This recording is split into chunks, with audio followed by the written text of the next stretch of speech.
ఈరోజు మేము చేనుకు వచ్చినాం అనమాట. ఈరోజు అయితే ఇది మా తమ్ముని చేనుకు వచ్చినాము, చూడడానికి వచ్చినాము. ఎన్నాళ్ళు అవుతుందన్న ఎత్తాందన్న అంటే చేనుకి వెళ్ళి వచ్చినాం అనమాట. చూసేద్దాం దాని వచ్చినాము.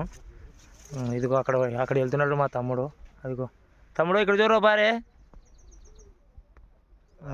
పోతున్నాడు కదా. మందు కొట్టినారంట. మొన్న ఏ మందు కొట్టినారా?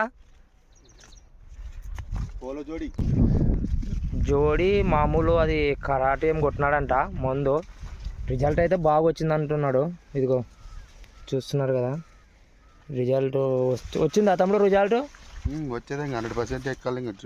ఎక్కితే ఎక్కాలంటున్నావా? ఎట్టుండే ఒక వారం కిందట ఎర్రగా మొత్తం అంత చేను అయింది అనుకోవడం. మరి బతికింది పచ్చగైంది. చేను పేపర్ టెక్కనగా ఇదిగో చూడండి ఫ్రెండ్స్, చూపియండి అంటున్నాడు తమ్ముడు కూడా.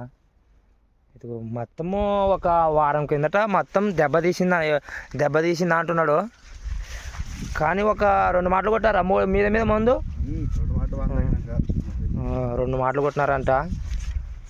కొంచెం ఇప్పటికైతే పర్వాలేదన్నా, టెన్షన్ ఏం లేదా అంటున్నాడు పిల్లోడు. ఇదిగో వాళ్ళు చాలా చింత చేసినాడు అనమాట. ఒక వారం కిందట అన్నం తినలేదంట, చేను ఇలా అయిపోయిందని. కానీ ఇప్పటికైతే పర్వాలేదన్నా అంటున్నాడు. ఇగో చూడండి ఫ్రెండ్స్, ఓ రకంగా అయితే తిప్పుకునింది. కాయ అయితే ఇంకా అంతంత మాత్రమే ఉంది. కాయ ఇంకా చెట్టుకైతే ఇంకా కాపు అయితే కాయలేదు. చెట్టుకు ఒక 10-20 కాయ ఉంటుంది అంతే, ఎక్కువైతే ఇవ్వలేదన్నమాట. ఏమన్నా కొంచెం మనకి దిగుబడి ఇస్తేనే కదా రైతుకు అనేది కొంచెము ఆనందంగా ఉండేది. ఇదిగో చూస్తున్నారు కదా, ఆ పిల్లోడైతే చేనే చూసుకుంటూ వస్తున్నాడు. ఇదిగో చూడండి ఫ్రెండ్స్. ఓకే ఫ్రెండ్స్, మా యూట్యూబ్ ఛానల్ రైతు బిడ్డ తేజస్తా ఉంటుంది ఫ్రెండ్స్. ప్రతి ఒక్కరు ఈ వీడియో చూసి మా ఛానల్ని సబ్స్క్రైబ్ కోరుకుంటున్నారని మనస్ఫూర్తిగా కోరుకుంటున్నాను ఫ్రెండ్స్. Okay bye friends.